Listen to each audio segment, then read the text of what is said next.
Welcome. I'm Tara Kelly, Executive Director of Maine Preservation and host of this program. Thank you for joining us to both honor and celebrate the harvest season. First, I want to thank our presenters who took time from their schedules during the busiest part of their year to welcome us to their barns, orchards, and grounds.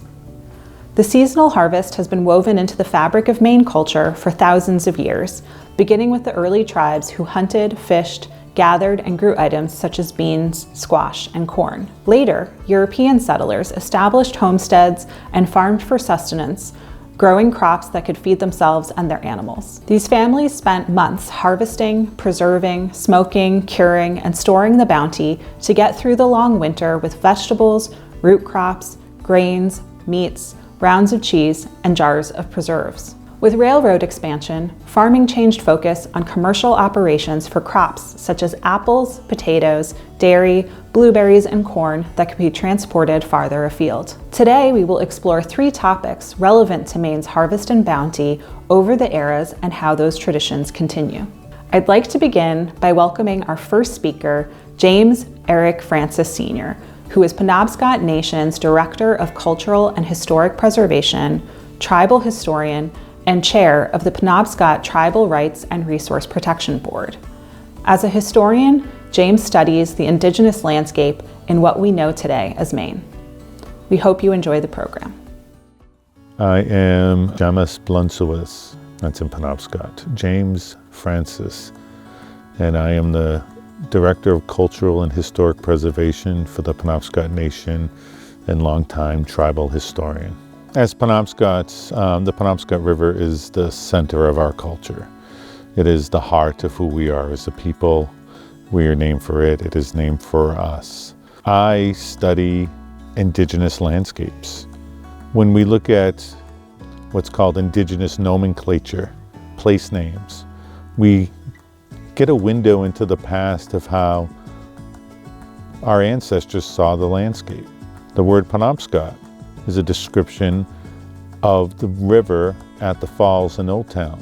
Historically, it was known as, the place where the river widens out, or the place of the white rocks. What's important to understand about place nomenclature, place names, is that in this region, they largely are geologic or geographic descriptions of places. And that's very important because of our kind of migratory past. The way that migratory pattern generally looked was we'd spend the summers on the coast. However, once the days grew shorter, family groups, kinship bands would gather up their canoes and they would head inland. And they would head inland to the same place that they always headed inland. They were designated family hunting territories, hunting and gathering territories. It was in these places that a family would gather food, hunt animals, berries, nuts, and save them, and they would winter over as a family in those places. And we did this consistently year after year after year. For me, it went beyond just the discipline of history. I found out, one, that the historic record of voices from my ancestors were so limited. And so when I made the connection between exploring the indigenous landscape, the homeland of my ancestors, there's something to decode there. There is information embedded in the names, in the landscape, informed by cultural knowledge. A space like the Penobscot River Valley, that I can define it in today's terms in a Maine, Eurocentric, American culture and come up with a sense of that river. But if I insert Penobscot traditional culture, I'm going to get a different sense of place. So history has been blended with geography and geology, really.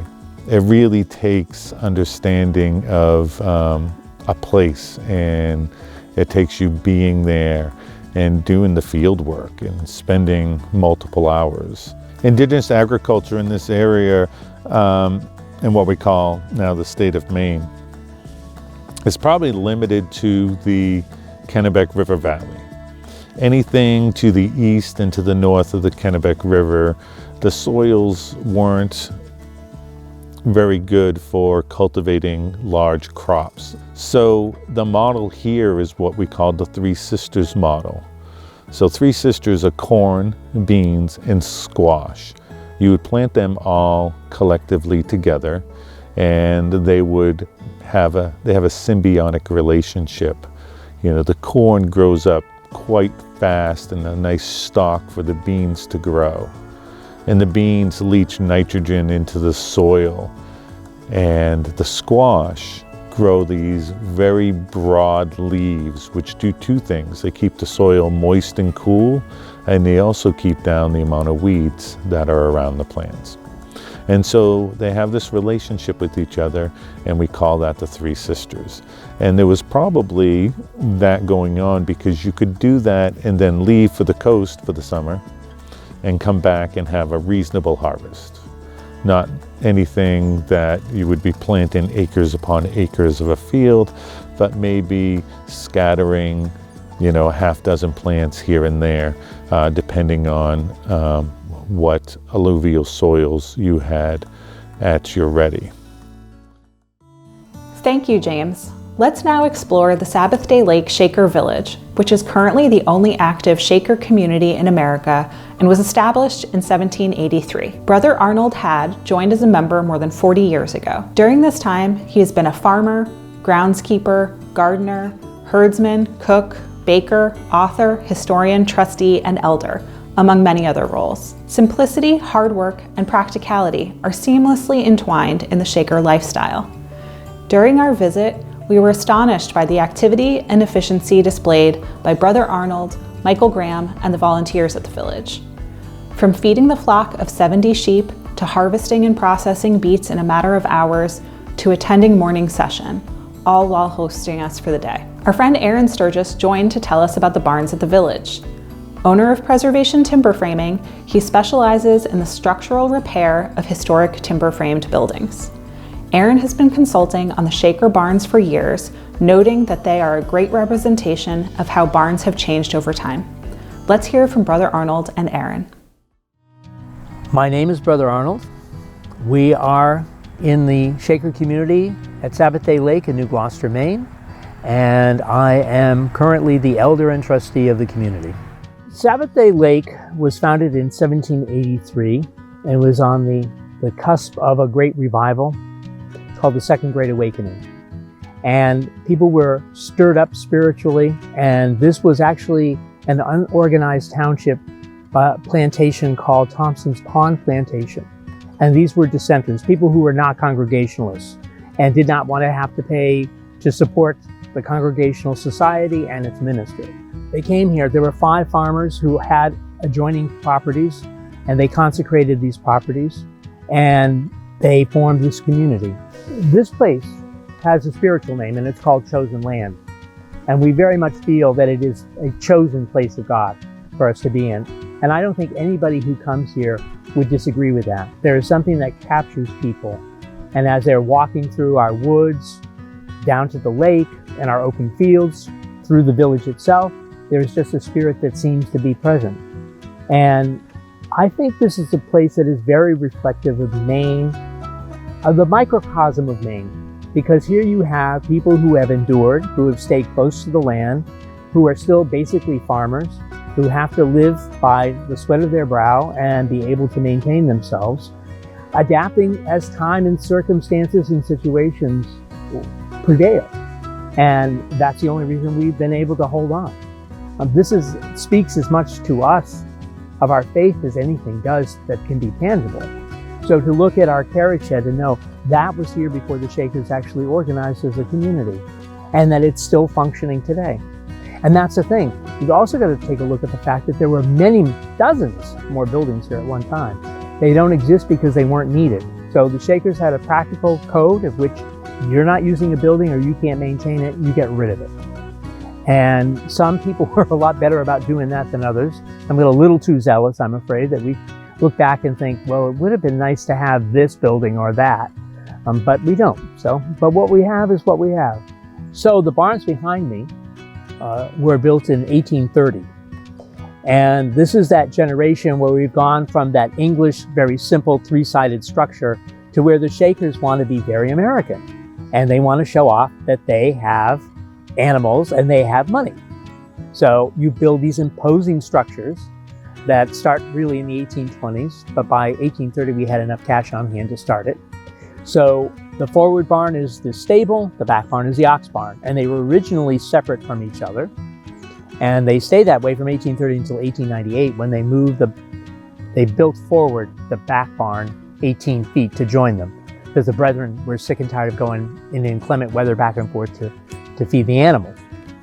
So just using practicality, the upper level used for hay, the lower is where the animals were. So you're just using gravity to help you feed down that hay. Also, it helps with the insulation of the building with the animals. Now, the stable was used until 1957 to house the horses. That's the year we got our first tractor, and that was the end of the horses. So in that time period, Brother Delmer was using the whole of the building for hay storage. And then Brother Ted brought animals back into the village in the 1960s, and the sheep had been using the lower part of the stable ever since. The upper part was always used for farm equipment, and it still is used for that. Now the ox barn, the oxen were down below. The level we see that you drive up to, that was the hay level. And we had oxen until 1899, but they found that they really needed them, so they brought them back briefly for about 2 years and then just gave up on them. Now, the thing is, oxen are way better than horses in many ways. They're stronger. They live longer. And so they were used mostly in the woods. They were so slow, however, you couldn't use the new machinery. So that's why you needed horses, because they could do the cultivating, the cutting, all of that kind, the binding, all of those things that were necessary. And then, of course, they get outdone by the tractors.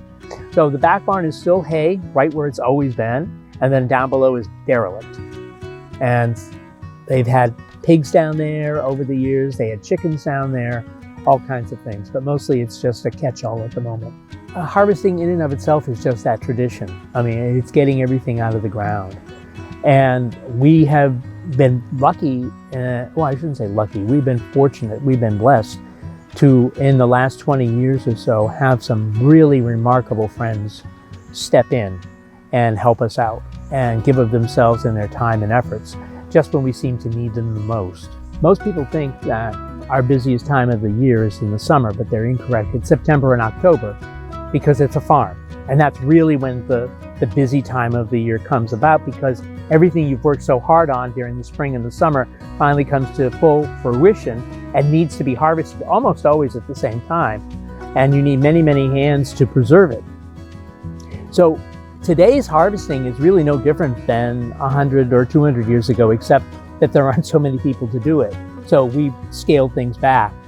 The Shakers have always been forward-moving people, but we appreciate the foundation of where we have come from, and that core of our life has never changed. So in some ways, it's romantic to hold on to things historical, to preserve them, thinking about the lives of the countless generations of believers who have lived here, who labored so long to construct something and maintain it, much like they did their very faith. And they serve as physical reminders about that, but it's also practicality. We love the beauty of our home. We feel that what we have here is very special, and we want to maintain it, and we want that historic presence to be here. Okay, my name's Arron Sturgis. I run a preservation company called Preservation Timber Framing. I'm sitting at the Ox Barn at the Shaker Village in New Gloucester, Maine, and I'm going to talk a little bit about the history of this wonderful barn that's still in current use. My connection with the Shaker Village is I started here quite many years ago restoring some of their early buildings, and I've been hired here as a contractor over the years to help preserve this wonderful farm complex. The idea of adaptive reuse or continued use, as it is here at the Shaker Village, is to look at what the current needs are of the village. Like behind me, a perfect example is we have round bales, very large round bales. We have square bales. This barn, built in 1830, was originally built for loose hay, which is considerably lighter weight than all of this big heavy round bales. So how do we adapt the building to accommodate for that extra weight? That's one thing we're looking at. Also, over time, this is a timber frame structure, all hand hewn, but it was also drastically changed over time by the Shakers to make it into the current structure that it is. So it was built in 1830, all hand hewn, but then modified in 1891 to accommodate a whole different set of agricultural needs, hay storage, animal husbandry, and so forth. But like most farmers in the state of Maine, you know, maintenance is the key to success. And the Shakers have done a really good job over the years, but they need a little help every once in a while, and that's where we come in. We help them do some stuff they can't do on their own. The idea of how we understand how change has occurred here and how we implement the next change thoughtfully into that process to not only restore the building to its capacity, but also to honor the changes that have been made. Not all change has been good, but for the most part at the Shaker Village, change has been thoughtful. So the idea that this barn is static or that it hasn't changed for 100 years is just not true. It's changed immensely over the last 100 years or so. So we see all across the state of Maine massive changes to barns to accommodate the new technology. When we think of barns, we don't often equate it with technology, but they were in fact the height of technology of the day. And as that technology changed, as animal husbandry changed, the barns changed with them. So they had to make their current buildings work in the new condition. And we're doing the same thing now in the 21st century. We're now looking at this barn, doing some in-kind repairs to keep the original fabric as much as possible. But at the same time, we have to make sure that the barn can sustain round bales. I mean, the weight is tremendously different. So the idea that change occurs is inevitable in these barns. And in fact, the barn, any barn you walk into will have changes, and it will illustrate those changes better than most other circumstances, because you can see everything in a barn. You can see how they changed the timber frame. You can see how they changed the roof. And it's really a beautiful illustration of Maine farming over the last century. When I walk into an historic barn anywhere in Maine, depending on age, you will see certain things. In this barn, the earliest version of this barn, like I said, is all hand hewn, meaning that the broad axe and one man created all the beams that are in the barn, and then a master joiner created the joinery in the barn. And they were somewhat itinerant. They went from barn to house, highly skilled, apprenticed craftspeople, and that skill set was highly valued and rare. So only certain people had that skill set. That's true today. That said, this frame is a typical size and shape for the time that this barn was built, which is 1830.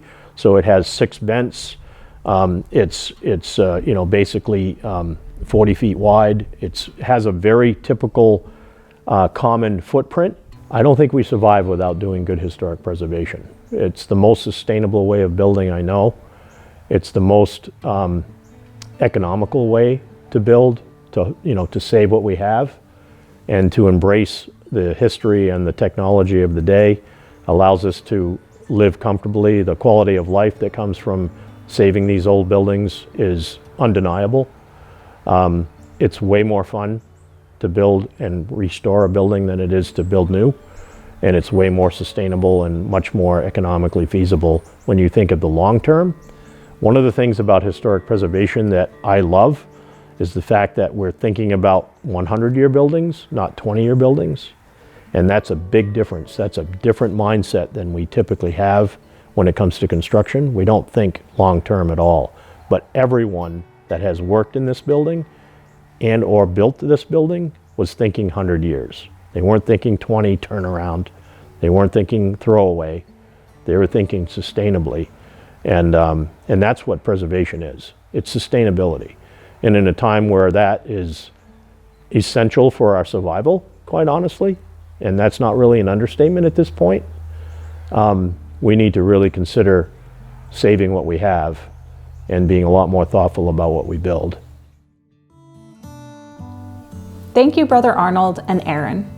We will now travel to Super Chili Farm in Palermo to learn about heirloom apple varieties and Maine's historic orchards with John Bunker, American apple expert and historian, founder of the Maine Heritage Orchard in Unity, and founder of the mail order nursery Fedco Trees.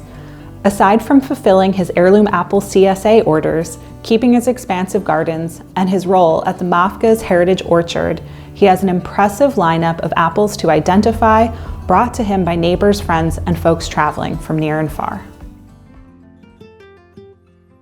I'm John Bunker. I live here on a small farm in Palermo, Maine. I have been tracking down, identifying, and preserving rare apples. Slowly but surely, I began to learn the names of the most common varieties of apples grown in this area of central Maine.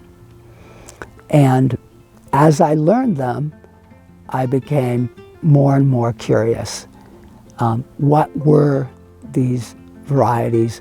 Why were there so many different varieties? And why don't we grow them anymore?